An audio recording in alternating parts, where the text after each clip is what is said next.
Selamat datang saudara-saudari. Hari ini kita mau mendengar Yesaya babak ke-28. Amaran bagi kerajaan utara. Mari kita bermula. Malanglah kerajaan Israel. Kemuliaannya telah pudar seperti karangan bunga yang layu di atas kepala pemimpin-pemimpinnya yang mabuk. Malanglah kota yang berjulang tinggi di tengah lembah subuh. Kebanggaan orang yang terbaring mabuk dan tidak sedar lagi. Lihatlah, Tuhan mengutus seorang yang kuat dan perkasa, siap untuk menyerang mereka. Seorang yang akan datang seperti angin ribut disertai hujan batu, seperti hujan lebat dan seperti air bah yang membanjiri tanah. Dia menghempaskan mereka ke tanah. Kehormatan pemimpin-pemimpin yang mabuk itu akan diinjak-injak. Kemuliaan para pemimpin yang sombong sudah mulai pudar dan akan lenyap. Kesudahan mereka seperti bah ara, buah ara yang masak sebelum musim buah. Sebaik sahaja dilihat orang, buah itu dipetik lalu dimakan. Masanya akan tiba apabila Tuhan yang Maha Kuasa menjadi seperti karangan bunga yang indah bagi umatnya yang terselamat. Dia akan memberikan sikap adil kepada para hakim dan keberanian kepada orang yang mempertahankan pintu gerbang kota daripada serangan. Yesaya dan para nabi Yahuda yang mabuk. Ayat 7. Bahkan nabi dan imam pun terlalu mabuk sehingga mereka berjalan terhuyang-hayang. Mereka minum terlalu banyak wain dan arak sehingga mereka tersandung kerana kebingungan. Nabi-nabi terlalu mabuk sehingga tidak dapat memahami penglihatan yang diberikan oleh Allah.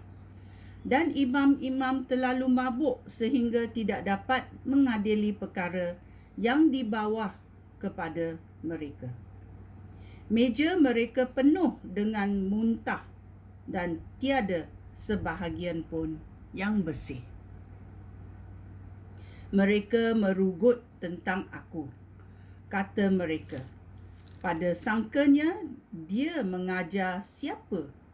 Siapakah memerlukan penjelasan? Perkara itu hanya berfaedah bagi anak-anak yang baru cerai susu. Dia hendak mengajar kita huruf demi huruf, kata demi kata dan ayat demi ayat. Jika kamu enggan mendengarkan aku, maka Allah akan menggunakan orang bangsa asing yang berbahasa asing dan berlogat aneh untuk mengajar kamu. Dia menawarkan rehat dan keselesaan kepada kamu semua, tetapi kamu tidak mahu mendengar dia. Itulah sebabnya Tuhan akan mengajar kamu huruf demi huruf, kata demi kata dan ayat demi ayat. Kamu akan tersandung apabila kamu berjalan. Kamu akan luka, diperangkap dan ditawan. Batu asas bagi Sion. Ayat 14. Sekarang dengarlah firman Tuhan. Hai pengejek-pengejek yang memerintah penduduk Yerusalem. Kamu bercakap besar bahawa kamu telah mengikat perjanjian dengan maut dan mengadakan persetujuan dengan dunia orang mati.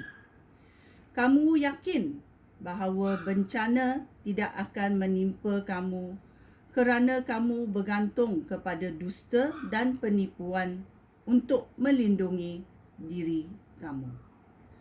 Tetapi inilah firman Raja Tuhan. Aku meletakkan asas yang kuat dan kukuh di Sion, sebuah batu asas yang berharga dengan tulisan berikut. Sesiapa yang percaya dengan teguh dan tidak akan cemas. Keadilan akan ku jadikan tali pengukuh dan kejujuran ku jadikan tali unting. Segala dusta yang menjadi penggantungan kamu akan disapu oleh hujan batu, dan perlindungan kamu akan dimusnahkan oleh aibah. Perjanjian kamu dengan maut dan persetujuan kamu dengan dunia orang mati akan dibatalkan. Kamu akan dikalahkan apabila bencana menimpa kamu. Tiap-tiap pagi bencana akan menimpa kamu, dan siang malam kamu harus menanggungnya.